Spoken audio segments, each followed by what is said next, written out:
Hello, newsies. Welcome to another edition of Get the Flick Out of Here. I am Alex Blowski. With me, as always, is Kate Elizabeth.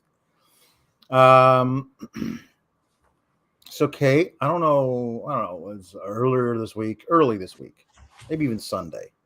I sent you a message saying, "Hey, let's do a newer one because we keep doing ones from 30 and 40 years ago.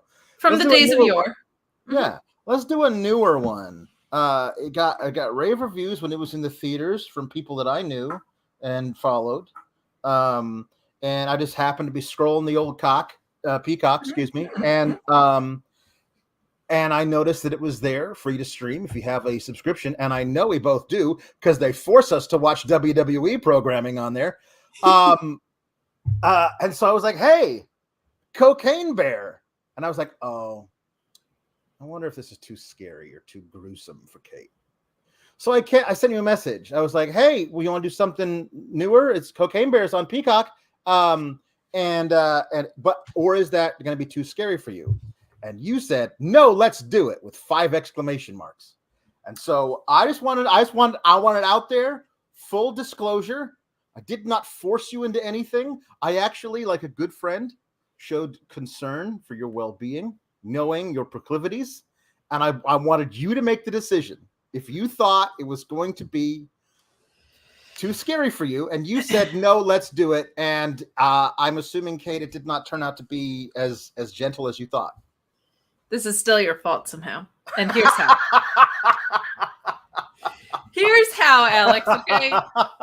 You should know me better than I know me in this way. At this point, this is why I asked if it was going to be okay. I know, but you should have said, Kate. Really? This is entirely your fault. I got about a half hour into this. I watched this yesterday afternoon, and if I had watched it on Monday or Tuesday, maybe even on Wednesday, you would have gotten a DM saying I can't do it. We got to pick a different movie, but because I was so late in the game to watching it, it was a lot of, because Alex is a good friend. He messaged me yesterday and goes, how did you sit through this? And I sent him this guy emoji. I was like this. Yeah. So I'm glad that you lead our reviews in most cases because there were significant portions of this. I made it through the whole thing, which I felt like actually ended up being anticlimactic in a lot of ways. But a lot of it was viewed through my fingers and with a lot of this happening towards my television. Tell me when it's over. There's nobody else in the room. God, just you screaming to an empty room. Tell me when it's over. That's correct. Yeah. So I decided to maybe lighten the mood a little. I found a much nicer bear that I could wear. He's a hugger. It's Lotso Huggin' Bear. Now, he did try to murder Buzz Lightyear and Woody and the entire Toy Story gang. Yeah. But he's somehow nicer than the bear in this movie. Like that's how low the bar is to be nicer than this bear. He doesn't have a drug addiction. Right. That's the thing. Let me know. Here's the other thing. Okay. He could be really good at hiding like an addiction to painkillers. We don't know. That's a very good point. It's addiction is a self-diagnosed and very complex thing. Yep. Yep. I also feel betrayed because this was produced by Elizabeth Banks, and many directed people by her. Yeah. Directed by her, and I've been told by many people that they feel like I'm her doppelganger, which I can kind of see, like from both an energy and a looks perspective. Like I can see it. No, definitely the hair today, especially. Yeah. Yeah, I know. I'm sans bangs. This is how you know this movie threw me. Okay, I don't even have my bangs pulled forward today. But many people have said that both, which I take as a compliment, by the way. I think she's delightful in her energy, and I think she's quite pretty. So I appreciate the comparisons, but I feel betrayed by you, Elizabeth Banks. and what you made me sit through. I know. But I will say, I also have complaints about it from like the architecture of a movie perspective a little bit from what I was able to glean of this film. Because I felt I just think the plot holes in this thing are just impossible to watch. I can't get through it. Upper left corner that I'm seeing right now, the character development. I don't feel like the characters' motivations here are in tune with the actual. Granted, I'm only looking at the corner of their forehead, but still. The corner of the forehead that doesn't have bear wounds on it. Go ahead. No, you. I was gonna say, I actually feel like it tried to do. As someone who couldn't watch 70% of this movie, I felt like I shouldn't have been able to watch 100% of this movie because I felt like it tried too hard almost on the character development. Like, if you're going to see this movie, it's because you're like, I'm gonna go watch people get killed by a bear that's on cocaine. And I felt like a lot of this was them trying to make a sincere effort, which is just felt wrong. And it also felt like, from what I could see, which again was like this, like we had two overwhelming storylines where I was like, this feels like it's trying too hard. Like, this feels like it's supposed to be about a bear that's on cocaine and killing people, and they tried to add emotional gravity to it. So that's like my overall thing, because I don't know if I'm going to have a lot to say because most of this movie is a bear murdering people and I couldn't see it. So that's basically the extent of my contributions are 7 minutes into this podcast. Take it away. So is Cocaine Bear a true story? Is the title of this article I'm reading on the internet. And you know it's on the internet, so it's got to be true.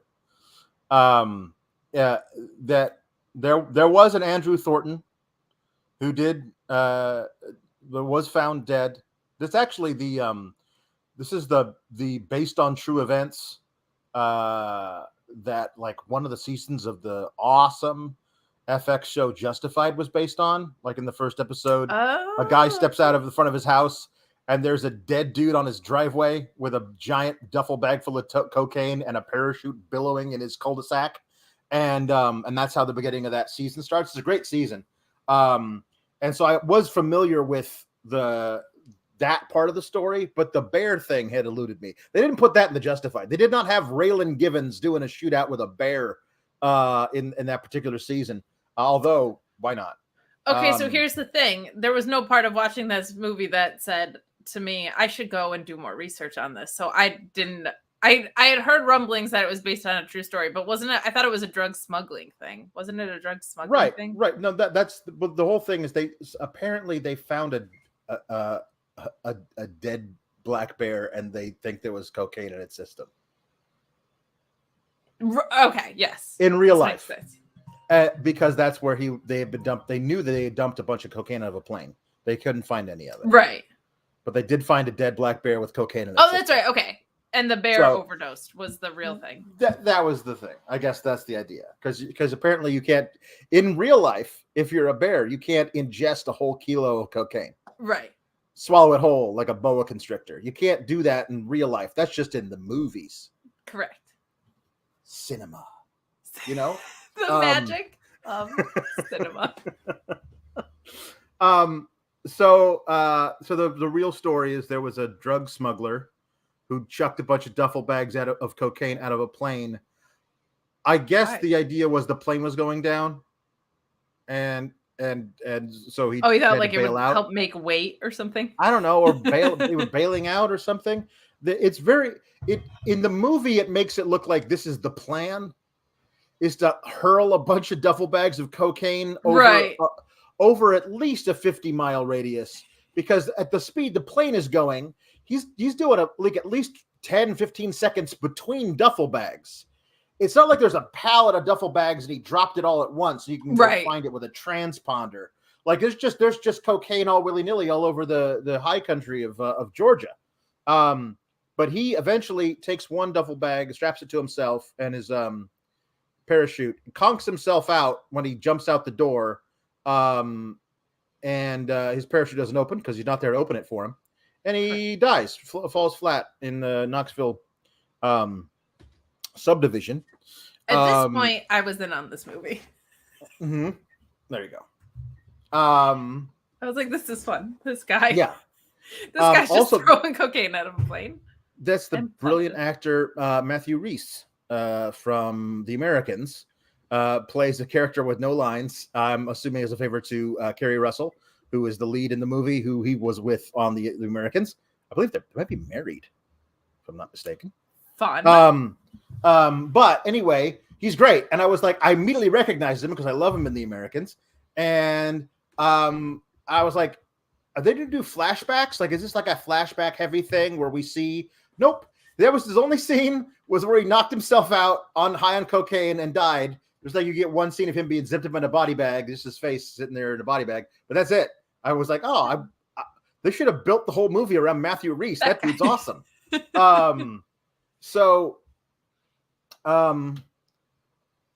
He lands in, there's a detective, I believe, from Knoxville, played by Isaiah Whitlock, famous for from The Wire. And he did have one line where he says shit. He did. But he never said she. No, he did not. And I was like, no, you gotta at least have him say she. That's the thing. This once, is not just once. Like, it's not a serious movie, but it thought it was at points. But like, that's a good example of it. Like, it is odd. Like everyone that said, "Oh man, this was so fun." The movie was a blast. What a blast this movie was. And I suppose, like, in a theater full of other people, like some of the bear kills are absurd, but at no point do I think the movie tilts into absurdity. Like, no, you know what I mean? Like, so I thought we were watching a dark comedy with gruesome horror elements. And it was really just watching a bear snuff film, like, over and over again, watching a bear murder people again and again, which I'm not opposed to as much as you are, but it definitely is not what I thought the internet was telling me the movie was. I'm not even opposed to it. I just feel like it didn't. Again, I didn't really see it because I was scared, but it didn't feel like it. At points, it felt extremely campy. And then at other points, it felt like there was a weighted, serious, a couple of stories in it. Like, everybody, including the bears, are from broken homes. Like, like a lot of the movies we review here, I felt like it fell into the trap of it didn't fully know what it was. And maybe that was them trying to add some levity to it with like the sillier bear kills that were in this. Cause I don't think it's a good sign when the characters that we know the least about are my favorite, which kind of happened. And some of that's just, I feel like the acting in this was pretty good. Like, and I don't know how you want to do this, cause this movie is mostly bear kills. But like, it does feel like we get a pregnant person killed early on. And I was like, oh, okay. So like anybody can be a victim here. But then we got like fleshed out stories of characters that I was like, I don't know if this knows if it's hokey, like this is a bear on cocaine killing people, or like we had merging fully fleshed out stories behind it here. And I feel like those were at odds from what I could tell in this film, kind of the whole time. But I think what they were going for was like, let's add some pockets of levity into the kind of darker parts of this with fun kills. I don't do well with jump scares. Well, I think that here is that to me, I've watched enough of these things, and you understand how my brain works. If I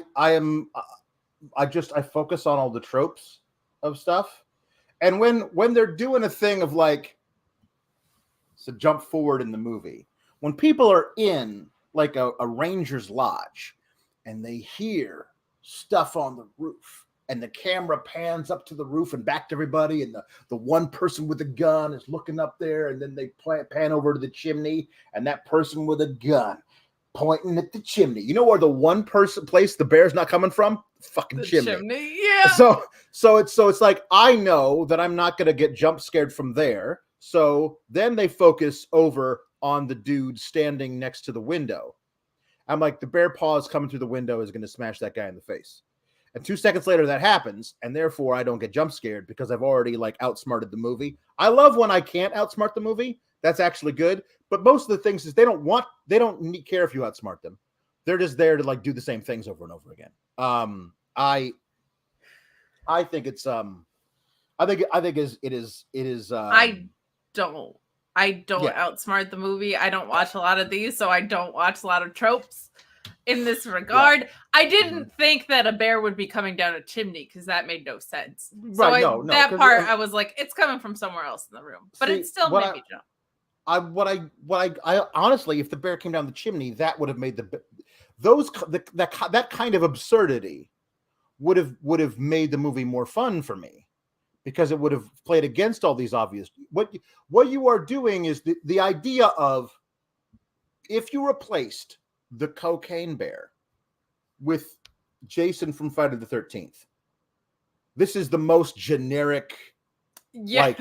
You know what I mean? It's a serial killer in the woods movie, but the serial killer in the woods is a bear high on cocaine, and that is enough to make the movie different. You know, that could be the end of our review, to be honest, right there. Like that's it. Also, just like I felt like for something that is, to your point, a generic horror movie. It felt like they were justifying why they were in the woods a lot, like why everybody was there. And I felt like they didn't, like, this is a movie about a cocaine bear. Yeah.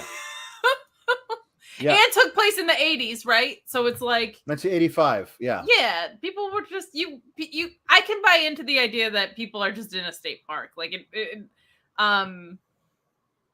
felt like it tried really hard to like, this mom and the autistic kid. Like I was so much more into the ambulance death scare like that. Yes. That we got than any of the like actual characters, and it felt like the stories were just at odds with each other, and like right. And I do wonder if that is not to be, I don't know, not to traffic in gender stereotypes, but I do wonder if a man directs this, if he gives a damn about the relationship between Kerry Russell and her daughter. Yeah. You know what I mean? Yeah. Like Elizabeth Banks is like, no, let's actually put a human interest story in here to actually like this, because usually female directors have more interest in actually telling that story as well as whatever else they're doing. But I'm not saying that was specifically Elizabeth Banks, but that was something I was watching. I was like, what am I watching that is like, okay, this is an Elizabeth Banks picture. Sure. You know what I mean? Like, what is it about this that is doing that? Well, I don't want to cut to the end here, but I appreciated the attempt at emotional appeal with that, but then in the end, the bears survive. So it feels like we didn't get a payoff for any of the emotional the bear survived because also the bear was a mama just protecting her cubs. That's fair. And her cubs' crippling cocaine addiction. Like, you know what I mean? Like it's kind of sweet. I mean, who amongst us, if our children had a crippling cocaine addiction, would not go out and murder several dozen people to bring back cocaine for our children's crippling cocaine addiction? All of us would do this. If you say no, it's because you've never been a parent.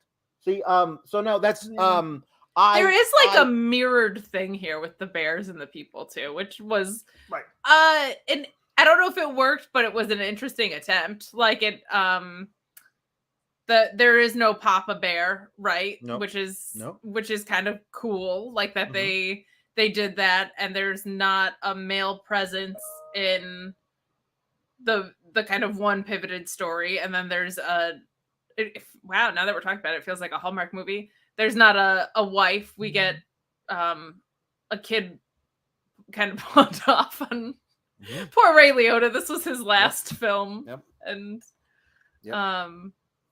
so we do get like that was like a fun little thing that I kind of realized that we were getting like animals. They're just like us with their addiction and their broken families. So So that was kind of cool. But I don't know. I just it felt like the bear surviving. I was like, the bad guys never got their comeuppance, man. Like, oh no, because the bad guy. Here's the thing. Now, I don't know how socially conscious Elizabeth Banks was trying to be, or the screenwriter, whoever his name was. But maybe they're saying cocaine that in the war on drugs, the addicts are not at fault here. It's the pushers. It's the drug dealers. And if we get those people off the street, and what really, we don't need to put this bear behind bars. This bear just needs treatment and rehabilitation.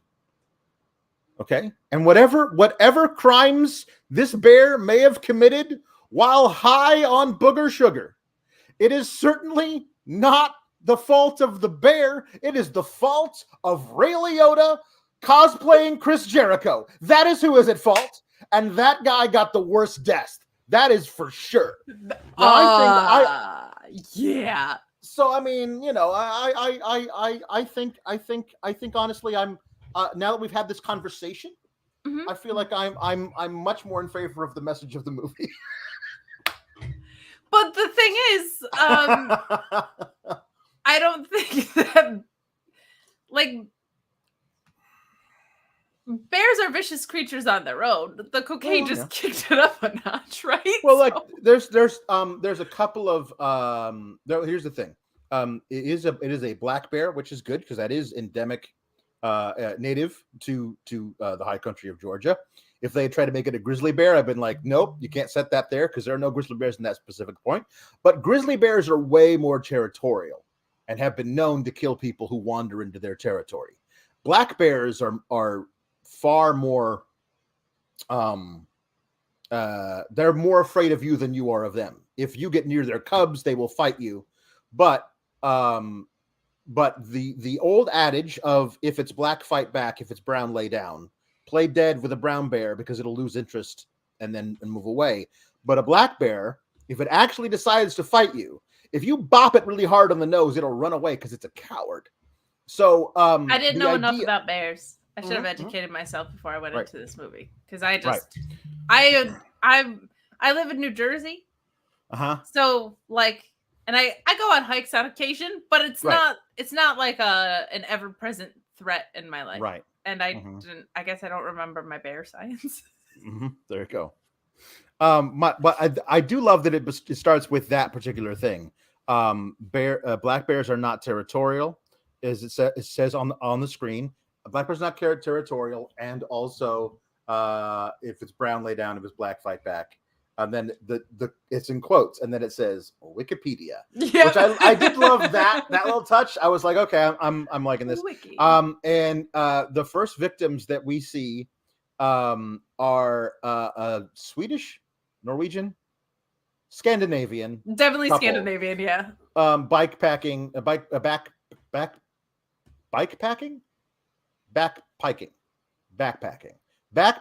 through this.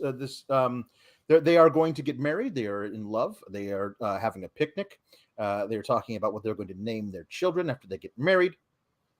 She doesn't want the guy's brother to play as the band for their wedding. But they seem in love and very nice. Well, the guy looks like Sami Zayn. Every time I would see a trailer for this, I was like, did they get Sami Zayn to play that part?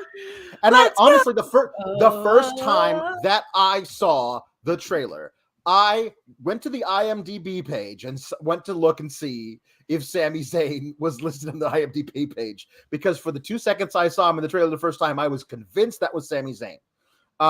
Wasn't Sami Zayn. It was not. But they reach this vista, look out over it, it's beautiful, and then they see over the side a black bear scratching its back against the tree, which is what black bears normally do. They get the camera, start looking at it through the telephoto lens, and it starts headbutting a different tree. And the guy's like, "It's demented." And what do you mean it's demented? And she looks through the thing. It's fine. It's just hugging the tree. And then they start talking to each other. And then by the time they pick up the telephoto lens, It's like right there. Look, it has come toward them. And well, the most and that was shot pretty cool too. Like I it was shot very cool. Yeah, I thought that was a really cool thing. But they have to run. And the Olaf, I believe is his name. Olaf falls down, and the bear leaps over him to murder his poor fiance, lopping off her leg at the time. And yeah, it is he's very scared, so he has to run away. But that's Cocaine Bear, and we see when he leaps out of the bushes and looks directly into the sea, we can see he's got some red eye. Yes. Got a little of the white powdery substance on his nostrils. Oh, okay, Cocaine Bear. This is the thing, is they never actually show you the first time like regular bear walking through the woods happens upon a duffel bag and says, "Hey, let me look in here. I'm just a regular bear walking along the woods." It doesn't show you the first time the bear got the first one's free. Next one first one is free. Yeah. It felt, I was like, oh, this is Cocaine Bear Sharknado, and it was not Cocaine Bear Sharknado. But I did appreciate that it got right to the point, which was nice in the beginning. Here we get a kill very quickly. I was able to handle that one. By the end of this was not able to handle Ray Liotta's in the slightest. Fairly absurd. Half of a lower leg being thrown at the face of the loved one from off screen. So this is the beginning of that. This is where we find Isaiah Whitlock, Detective Bob. I don't know if we ever got a last name for Detective Bob, but he's going to go and try and track down what happened with all this stuff, because he knows what's going on. He knows exactly who the person is jumped out of the plane. He knows who the guy he works for, who runs all the cocaine operations in Missouri. So he's going to try and figure this out. But then we also meet Carrie Russell, single mom, with a daughter 12-ish. I'm going to say 12-ish. And mom's getting back into dating. She's got the hots for the pediatrician in the hospital where she works. Daughter doesn't like this. It's a tale as old as time. Of course. But they were planning on going to the two of them were going to go to the national park and paint the waterfall. They keep saying paint the waterfall. So this is an artistically inclined young girl, but she's a rebel. And so when mom's like, I got to pick up some double shifts, and she's like, oh, whatever, we're not going to paint the waterfall, so whatever, you can go, screw the pediatrician. Whatever, mom. And so she skips school with her friend Henry, who is, I'm assuming, the same age but half her size. Yes. And Henry is fun. But it's a cute kid movie. We're gonna take our bikes down to the national park and we're gonna paint the waterfall because we're playing hooky. And it was one of those things like, okay, so the story is these kids somehow being chased by the bear for the entire movie, I thought. And they keep running into adults who are supposed to help them, but the adults are idiots and the adults keep getting killed, so the kids have to run further into the woods as Carrie Russell follows. And that's what I thought the movie was. That's what I thought the movie was going to be when we were at this point, because Carrie Russell comes home from her double shift. The kid's supposed to be at school, but she gets a call from the school saying, oh, your daughter's not here. She finds a map that Henry left behind, so they know that they're going to the falls. And so this is that. Okay. Also, Ray Liotta plays Sid something. I don't know what Jericho. His last name is. Sid Jericho, basically. He's a striking resemblance to Dad Rock Jericho. And this is the Colombian stuff that flew in from Colombia that gets to us, and then we cut it and we sell it, and they get their money back. If we don't get it, we can't cut it, we can't sell it, we can't pay them, and then they're going to kill all of us. So, so Ice Cube Jr., O'Shea Jackson, who I will only refer to as Ice Cube Jr. for the rest of the movie, because I forgot his name. But Ice Cube Jr. Has been tasked by Ray Liotta to take Ray Liotta's kid, young Han Solo, because he played young Han Solo in the movie Solo. So young Han Solo and Ice Cube Jr. are going to go on a road trip to northern Georgia from St. Louis to try and find all of the coke that was dropped out of a plane in a national forest that spans hundreds of square miles, which feels like not the best plan, but I guess we'll go with it. And to your point, this was confusing, and kind of my biggest overall complaint outside of not being able to watch the movie is like there was no need for two competing frameworks like this. And then it also made it like made it less about the bear in a way. Right. The bear's the protagonist here. It was like mother and daughter trying to heal the wounds that have been festering since the divorce. Buddy comedy, two drug dealers heading across the road trip, also featuring Cocaine Bear. And I feel like if you're going to call your movie Cocaine Bear, it should be more about the Cocaine Bear and less about young Han Solo, whose wife recently died of cancer, and he's completely broken up about it, as you would be. But he's also the son of Ray Liotta Jericho, and Ray Liotta Jericho hated his daughter-in-law, and it was a weird thing, and is actually, frankly, kind of glad that she's dead because she was pressuring his son, young Han Solo, to quit the drug business, and Ray Liotta Jericho was not having any of that. No, Ray Liotta Jericho was not into that, and it just felt like you said, it should be mostly about the Cocaine Bear. I would even argue it should be entirely about the Cocaine Bear. But I'm interested in the Hallmark movie between these two because you have a dead wife and you have an absent father. Yeah. That sets up Cocaine Bear Hallmark movie spinoff. Yeah, I honestly, once I realized Dad was out of the picture, okay, for Kerry Russell and his daughter, and there was also horribly broken up by the death of his wife, young Han Solo. Who also has a young boy at home. This is like the beginning of the Brady Bunch with a Cocaine Bear in the middle of it. And I kept thinking, okay, roughly 2/3 of the way through the movie, there's going to be a meet cute between Kerry Russell and young Han Solo. And they're going to band together to like go find the dog. Because I always felt like young Han Solo was like 2 seconds away from saying, screw all this. I don't care about your cocaine. I don't care about anything else. And walking off by himself. And if he had run into Kerry Russell and the two of them would have gone off together because he's a decent, upstanding guy who doesn't want to be in the cocaine business. He was born into the cocaine. Listen, you do not choose Ray Liotta Jericho as your father. That's just something that happens to you. Okay? So tell me about he was trying to go through life to be a better man. And what way to be a better man than to help this woman you just met save her daughter from a cocaine bear? It seems it's a tale as old as time.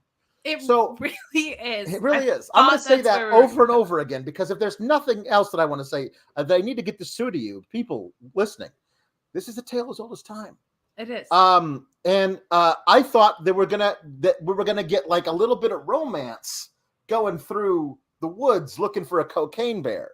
You know, like one time, she's gonna think she sees a cocaine bear and she's gonna run and fall into his arms and then be like, oh, should I? I don't know if I should kiss it's you like or the whatever, perfect overlap between the two stories, but we don't really get an overlap between the two stories in that way. Right. Yeah.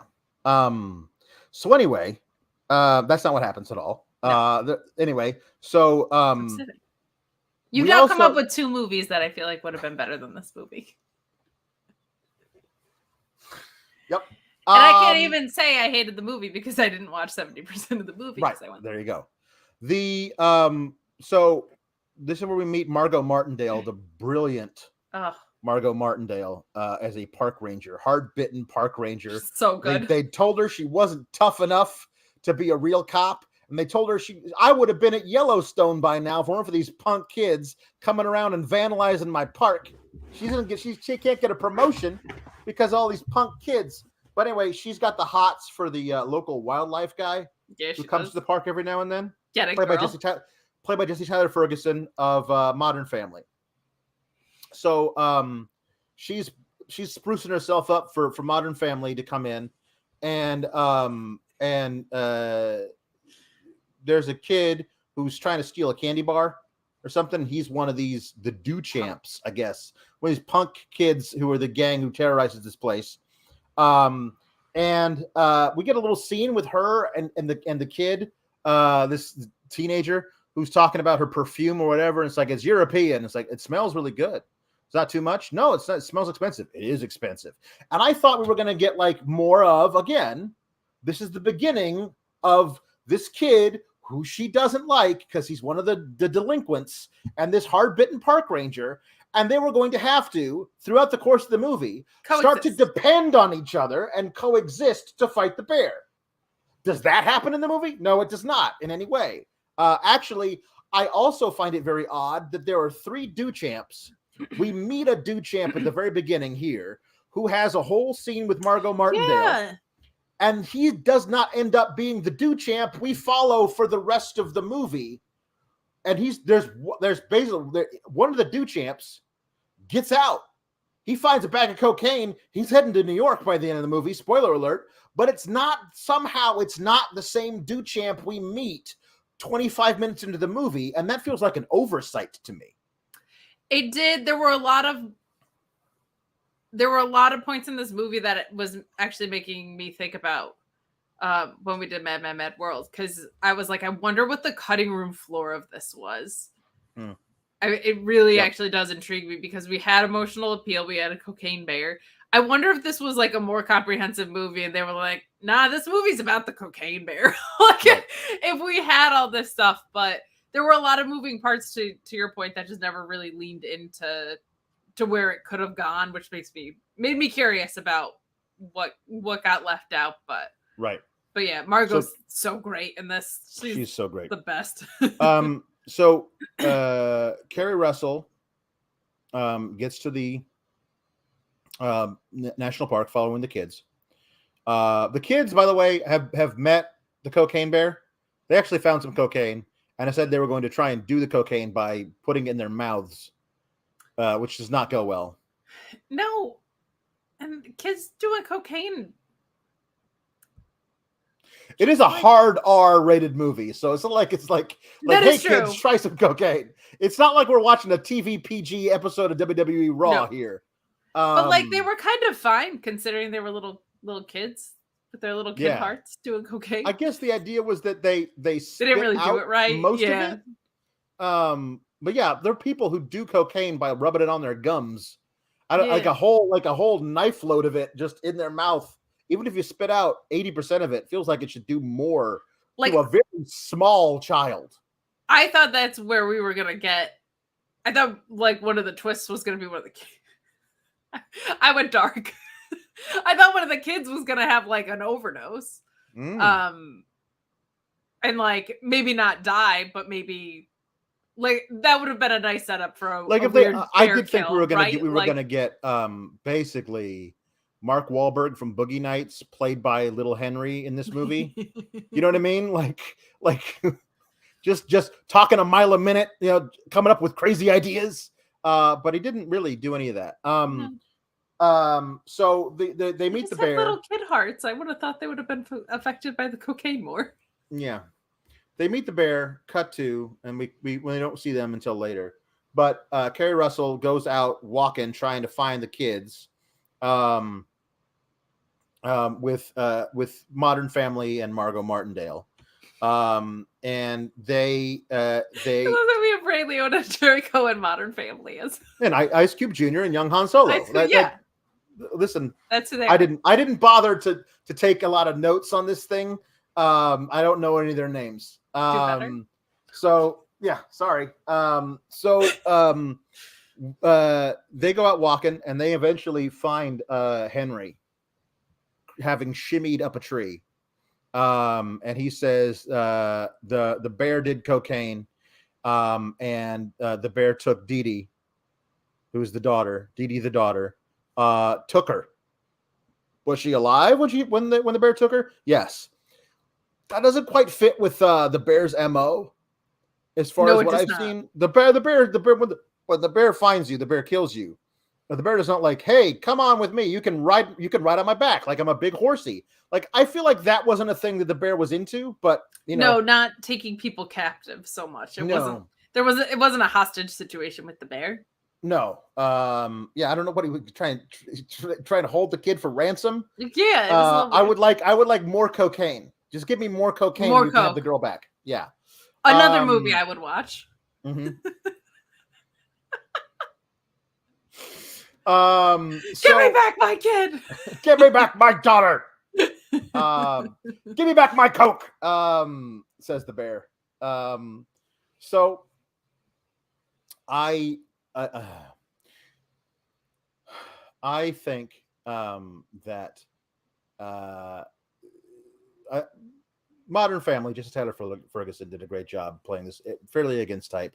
Great job playing this thing. He has a very brutal death as well because the bear shows up. Margot Martindale's ass gets mostly eaten by the bear, but then she runs off, and the bear chases Henry up the tree, but then sees that there's cocaine all because Modern Family fell into a baggie of cocaine in the woods, and again, whomst among us has my god. Can't turn left or right in this town without running into a bag of cocaine. That's right. So the bear climbs down one tree, climbs down another one, and just eats Modern Family's leg off until he falls out of the tree, where Kerry Russell and Henry, who's now climbed out of the tree, run off. But Margot Martindale makes it all the way back to the ranger station. She's going to get help, she says. Thing is that while Margot Martindale and Modern Family and Kerry Russell have been out looking for the kids and clashing with the cocaine bear, Ice Cube Jr. and young Han Solo have shown up at the park, and Ice Cube Jr. goes to take a piss in the bathroom, and he finds the three kids, the Do Champs. They're ready to mug him. And so he fights off all of them because they're not really good. They're very, very scrawny, and Ice Cube Jr. looks like he works out. So he beats them all up, ends up getting stabbed by a screwdriver in the shoulder blade, when he's mostly worried about the jersey that he's wearing that stab through. But so they're trying to find the cocaine. They realize that the kids probably know where it is because they found like a bag of coke with them. They take one of them, who they just call the kid, but in the script he's called Stash, which is weird because he doesn't have a mustache. Anyway, they take him to walk because they said they hid some of it in a gazebo. And it's like a gazebo. Yeah, it's a pavilion-like structure. I know what a gazebo is. A jack-in-the-box-like structure. I was like that popped me. Pavilion, anything type structure. Yeah. Will always pop me. So they go out with him to go and try and find the gazebo. Okay. Also, by the way, Detective Bob has showed up to go and look for things. He's walking out into the woods trying to figure out what's going on. He left his brand newly adopted dog with a coworker of his, Officer Reba. That only becomes important later. Anyway, so all this is happening, leaving those two poor guys who got beat up and left behind in the bathroom at the ranger station. So when Margot Martindale comes in with half an ass, she's like, call an ambulance. We already did, because they're worried about a guy with a concussion or whatever.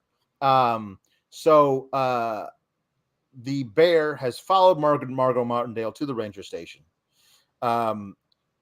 The two guys who are in there, the Do Champs, think it's Ice Cube Jr. who's out there. They don't know anything about the bear. So it's like, open the door when I tell you, says Margot Martin, because he's going to shoot the bear. And so he opens the door and there's a bear, and he kind of steps more into the door frame to say that's a bear. And Margot Martindale shoots him in the back of the head. Poor Duchamp number 2. We hardly knew ye.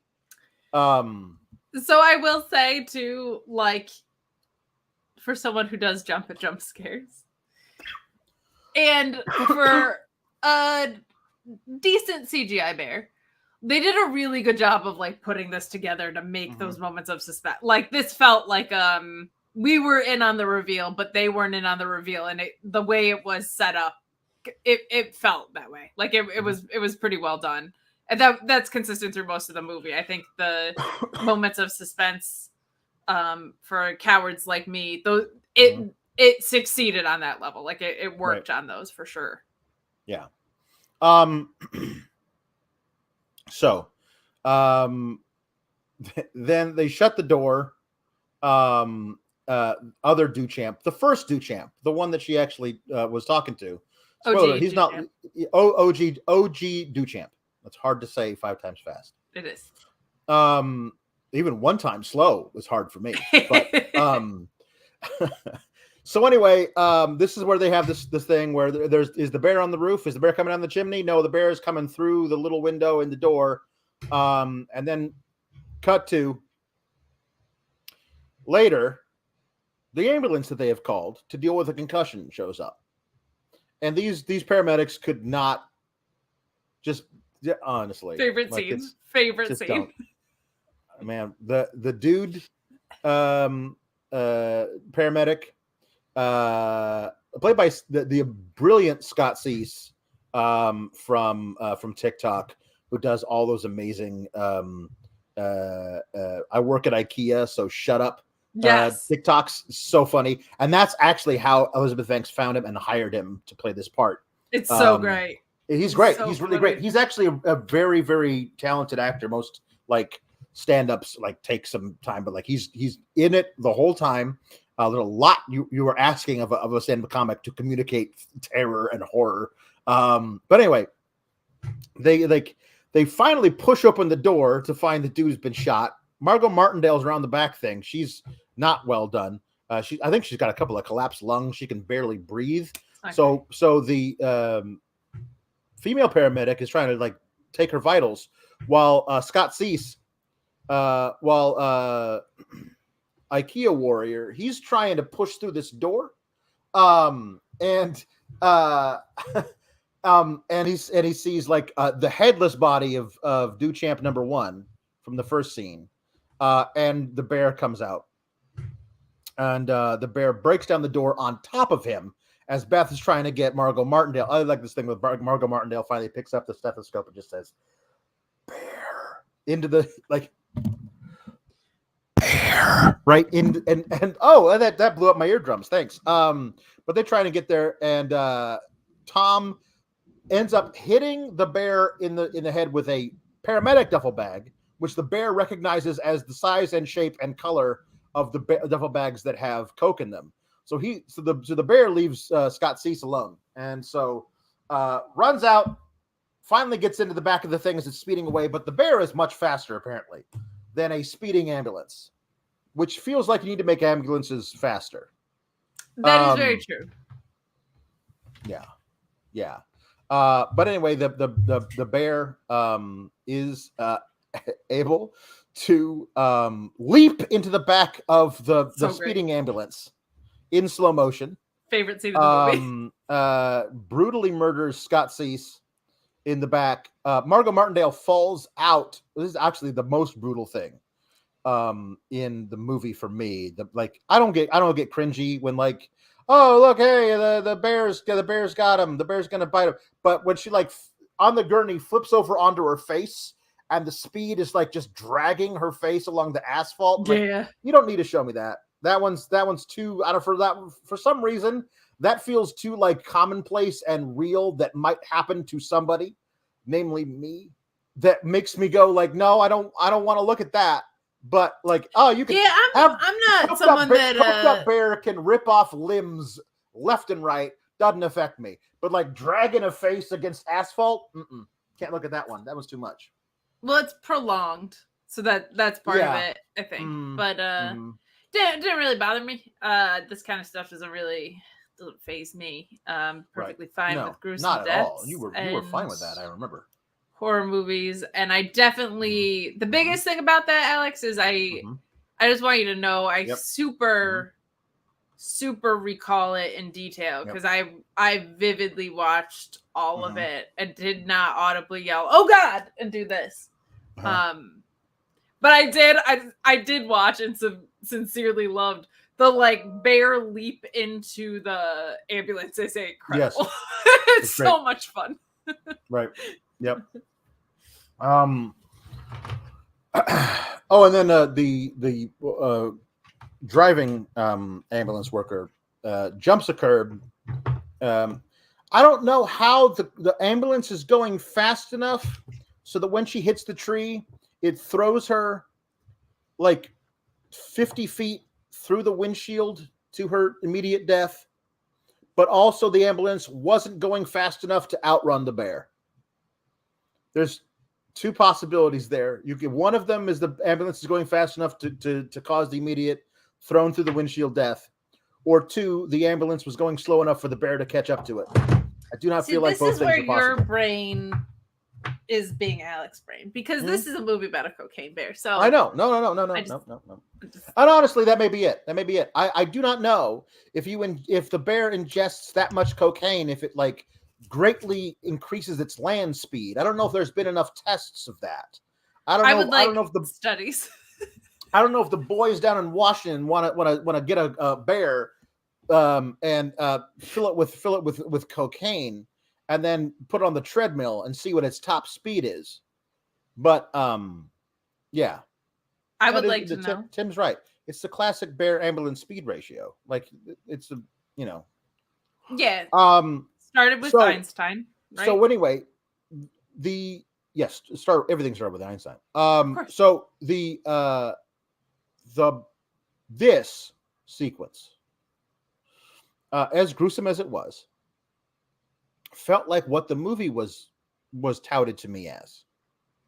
The ambulance sequence, where people show up who aren't ready for Cocaine Bear, and then Cocaine Bear is there, and those people who we don't know anything about, nor would we honestly care if we did know anything about them, meet their demise gruesomely at the hands of Cocaine Bear. And so, I thought the whole movie was just random people coming into the path of the Cocaine Bear and getting horribly murdered. And then the Cocaine Bear would find new people and do that again. And I feel like maybe that's not enough to sustain entirely a 90-minute film, but it could sustain a 60-minute film. And it does feel like this is maybe 30 minutes of the 90-minute film is the bear doing that. And most of it is like, hey, all these people, wouldn't you like to know more about their backstory and their hopes and dreams before the bear kills them? Not really. So, yeah. Some of that's the acting performances, like those snippet characters were like character actors that did a really good job of making you like grabbing your attention but not getting so invested that like they just hit all the right notes on that, which is fun and sometimes doesn't work. Like if I find no appeal in them, I don't care. And if I find too much appeal in what they're doing, if they aren't character-y enough or whatever, right. If I want more layers, I'm like, well, I want more of that. But they hit like the right threshold with those performances. And this is kind of I would say like the downside of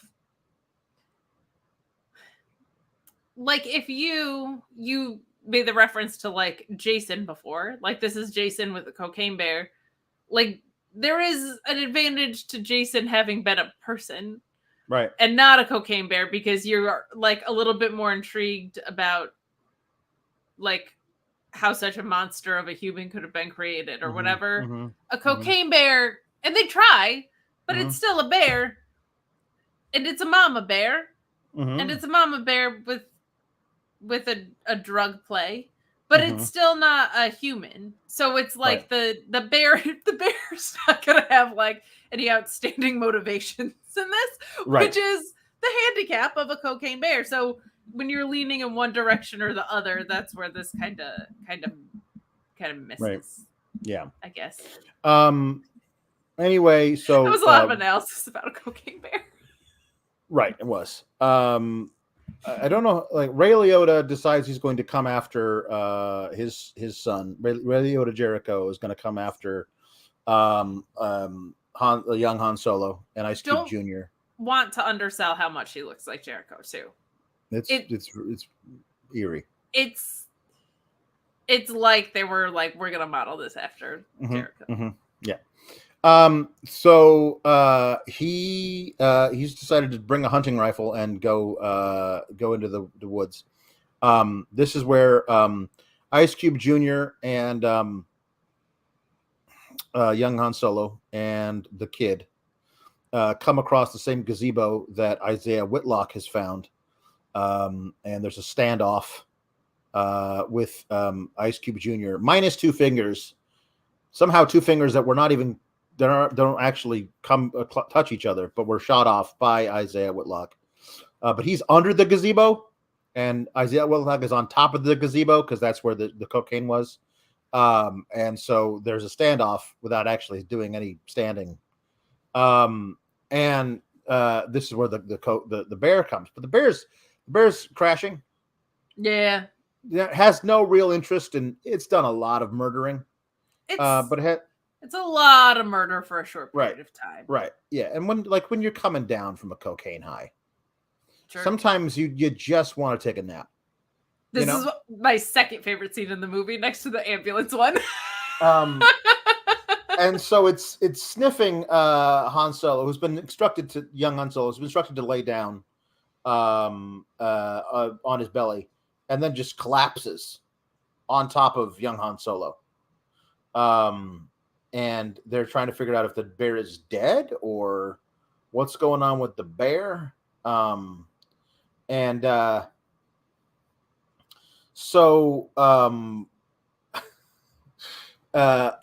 Ice Cube Jr. goes over and touches it, but the bear comes awake and then starts to dance with young Han Solo.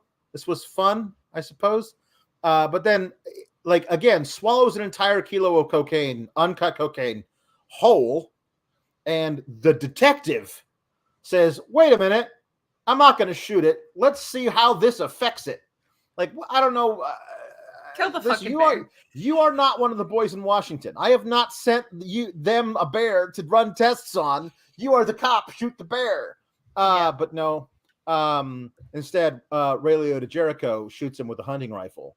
And the bear runs off and takes the cocaine, the duffel bag of cocaine with it. This was almost helped by that the CGI wasn't great. It wasn't bad.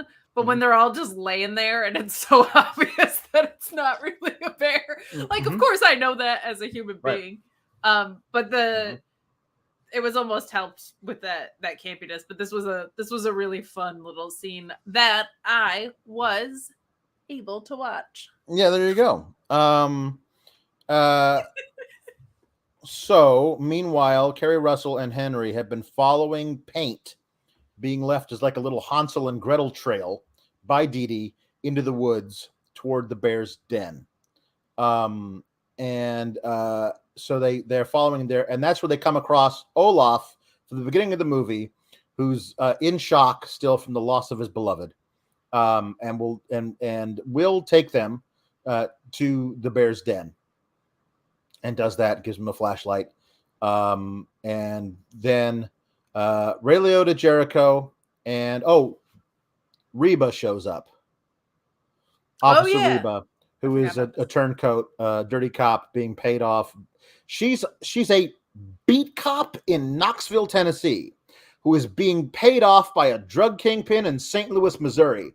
So, there's at least a few degrees of separation here that are just yada yada yada over. But really, it's a movie about a cocaine bear. What are you gonna do? Anyway, Reba and young Han Solo and Ice Cube Jr. and Ray Liotta Jericho all go off searching for the rest of the cocaine, which has been taken by the bear to its den. The Holy Triumvirate. Yeah. Oh, by the way, yeah, no, the kid ran off after once the bear got up and everyone was shooting and everything. Yes. He ran away.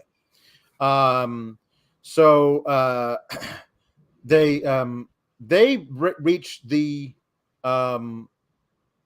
den a little after Kerry Russell and Henry do, and they find Dee Dee there. Also find two cubs, like just fully frolicking in the blow, and to the point where Henry says quite accurately, they look like polar bears. So like here's the deal. Now this is something I don't know how old I was when I learned this, but I was younger than Henry, surely. Do not go anywhere near bear cubs because they will not be alone. Their mother will be nearby, and their mother will murder you twice. Just don't. And so, like, hey, let's follow the bear cubs to another exit of this cave. And I was like, just don't do that. It's a bad idea. Like it's used in language, like the I'm a bear. Like when people like a human mother's being overprotective, they like like a mama bear. Like that is a well-known character type. Mama bear. Do not mess with my cubs because I will kill you. Yeah, there you go. But anyway, there is another way out of this cave. It happens to be the falls they were going to paint. By the way, it's fully nighttime now. Like the whole thing starts out in the late morning, and by the time it's nighttime. So anyway, the Ray Liotta Jericho gets there. He's with all of his crew in tow. Officer Reba, young Han Solo, Ice Cube Jr., and they're all there. And he's fully going to murder these children when he finds them. But Officer Reba has been allowed to leave because they found the bag of coke. It's like there's a lot more coke in this park. We're gonna find all of it. And he does say to his son, young Han Solo, listen, they're gonna kill me, and then they're gonna kill my entire family. The Colombians are, if we don't find all this coke. So your son, my grandson, who, according to Ray Liotta Jericho, has been left alone, maybe 6 years old, in a house in St. Louis watching television for I don't know how many days. I hope he like left him some Fruit Loops or something to snack on. Because, but anyway, your son, and again, is going to be killed if you don't help me. A little bit of a bummer that like that's its own movie, like getting chased by the Colombians, right? Like this is about the cocaine bear, not the drug trade, not the hunt. Right. So I just felt like important breaking news. Important breaking news. It's very important. I thought you should see this. Oh, thank you. So anyway, he's nobody wants him to murder the cubs or murder the human cubs. So everyone tries to stop him. I do like Kerry Russell's like, listen, we're leaving. Well, like, that's the thing. Like, sure, cubs, they're fucking bears. Yep. Everyone jumps off a cliff to try and jump into the river to swim away. That felt very fun, like 80s to me. Like 80s horror action. And except for Ray Liotta, who sees one duffel bag of coke, like wrapped, like having been hooked on a branch, an outcropping of this sheer cliff. So he's going to climb up to it, try and yank it down there. But wouldn't you know it, a bunch of coke sprays all over him, and that's when Mama Bear shows up. And he shoots the bear a few times in the face, and the bear falls off the cliff but doesn't land in the river, just like lands 20 feet down. Very Lion King. Very Lion King. Very Lion King. But that's when the booger sugar again dusts its way down and is inhaled, and the bear climbs up back up onto the main ledge, spits out a bullet, which I thought was a clever touch, and then rips Ray Liotta down from being grabbed around the branch. And when I say rips, I mean rips all of his guts out. Like just takes a swipe with the claw, guts spill. And then, as a good mother, she is teaching her children how to feed. So here, children, bear cubs, why don't you pull his entrails out? And Ray Liotta Jericho is not having a good time. He pizza when he was supposed to French fry. He did not have a good time. No, also, I would argue he was not beautiful on the inside because we saw his insides and fairly ugly. You saw his insides. Listen. I'm saying we globally, everyone but you. We saw his insides. I think I left the room. There was one point I definitely stood up at one point, and I think I left the room. Right. Yeah. But anyway, yeah, he ends up falling off the thing to his death, and the bears frolic in the cocaine. Now it's not the same idea as young Han Solo falling in love with Carrie Russell, but the weird looking Pomeranian dog that Detective Joe Isaiah Whitlock had left with Reba, Officer Reba, crooked cop Officer Reba. She's like, I don't want this dog. This dog sucks. Would you like this dog, young Han Solo? And young Han Solo is like, yes, I would like this dog. This dog speaks to me. This is the happy ending we're all looking for. Also, the happy ending is that the mama and her cubs are frolicking on a rock near a river, and some people are looking through a camcorder at it, and then the bears all look at the camcorder, and so they obviously murdered those other people. Their killing spree continues to this day. I think is what they're trying to tell us. That felt like it left it open for a sequel. That's not going to happen. Oh yeah, Another common thread of many of the movies that we review. Yep. Yes. Yeah. I kind of thought we were going to get Cocaine Dog, like as the sequel with the little Pomeranian being perhaps so Cocaine Dog. Yeah. The bear and the cub surviving, especially when there were so many opportunities to kill them off. The cubs, I feel like, here's what you do. Here's honestly, bears on cocaine. Here's what you do. This is. Let me fix it for you. Okay. Somehow you got to have a villain who's like Ray Liotta survives, Ray Liotta Jericho survives, or which wouldn't have worked anyway because unfortunately Ray Liotta, R.I.P. He died and he's gone. But you have a different villain somehow that survives and gets away with the coke. Maybe like the kid who like gets away and with the coke or whatever. Anyway, the mama bear dies in this movie, but the cubs don't.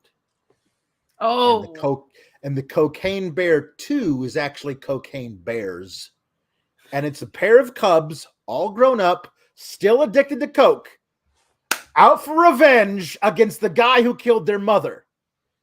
There's your movie. There's your sequel right there. Cocaine Bear 2, Cocaine Bears. It's a brother and sister team of serial killers, and they're out for revenge against the man who killed their mother. I mean, I'll do you one better. Yeah. The second villain, a blonde. Goldilocks and the Three Bears. Oh. But twisted. Oh, messed up. Oh, okay. All right. Cocaine, Goldilocks, and the Three Bears. Very easy to get a third bear in there. Yeah. Very, very easy.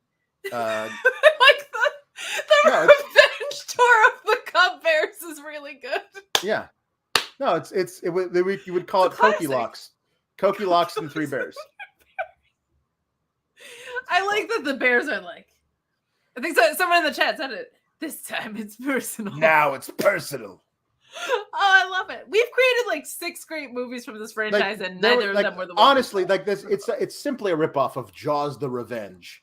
Yeah, that is, isn't it? With Jaws 4 is just like the offspring of one of the first Jawses, like tracks the wife of Roy Scheider from the first one to the Bahamas, thousands of miles, just so it can personally kill her. I mean, come on, it's right there. Yeah. You go. Your entrails are on the outside. You are bear cub food personified. I'm gonna sniff that coke and rip you up. Run away. And our friend Tom from Tom Talks Rubbish. Hell yeah. Says, this film is in so bad it's good territory for me. I wouldn't even say it's bad. Like I wouldn't say the movie is bad.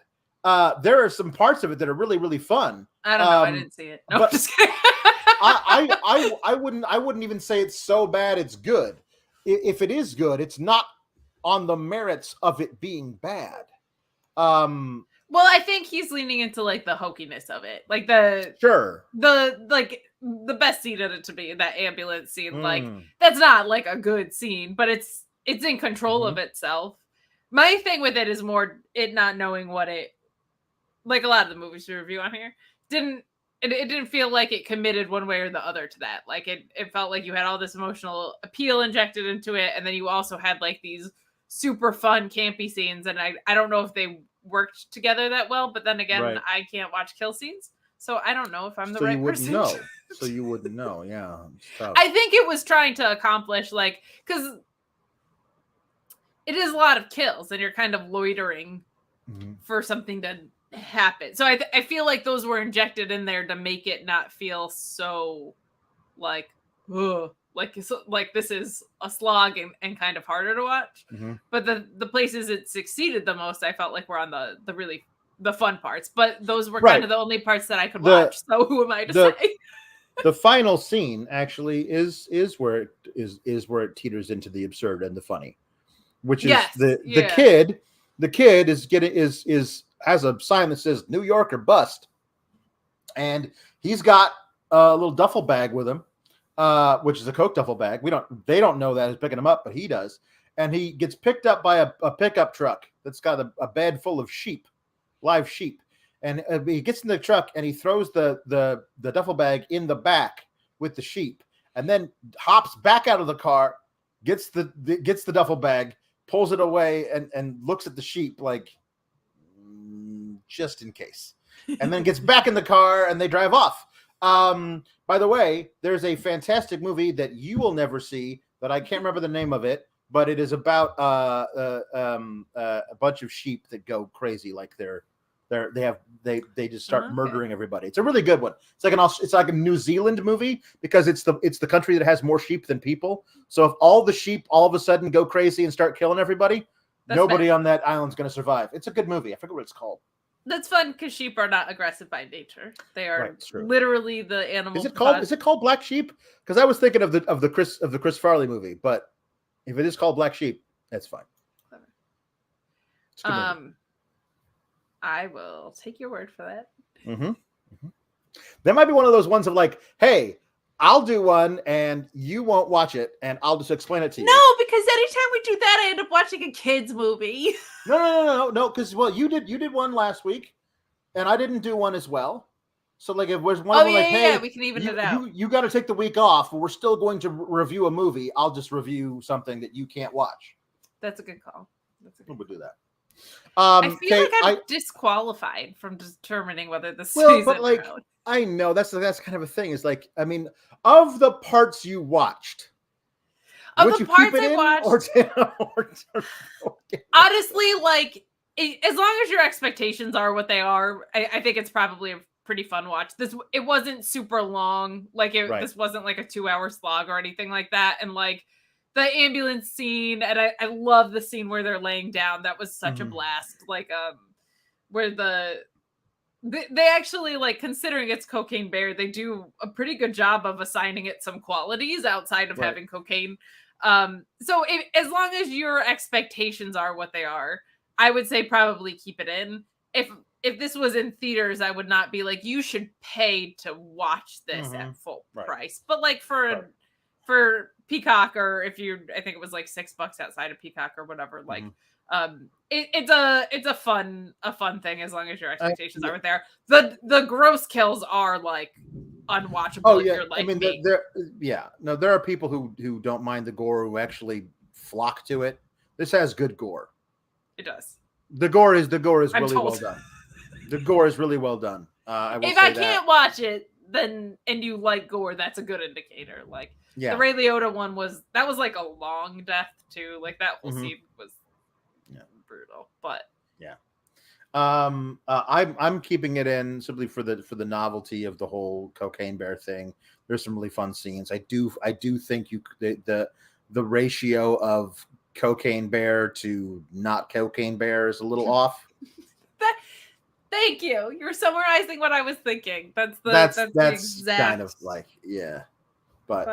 but I will say this. My expectations were too high considering what people were saying when the movie was out in theaters.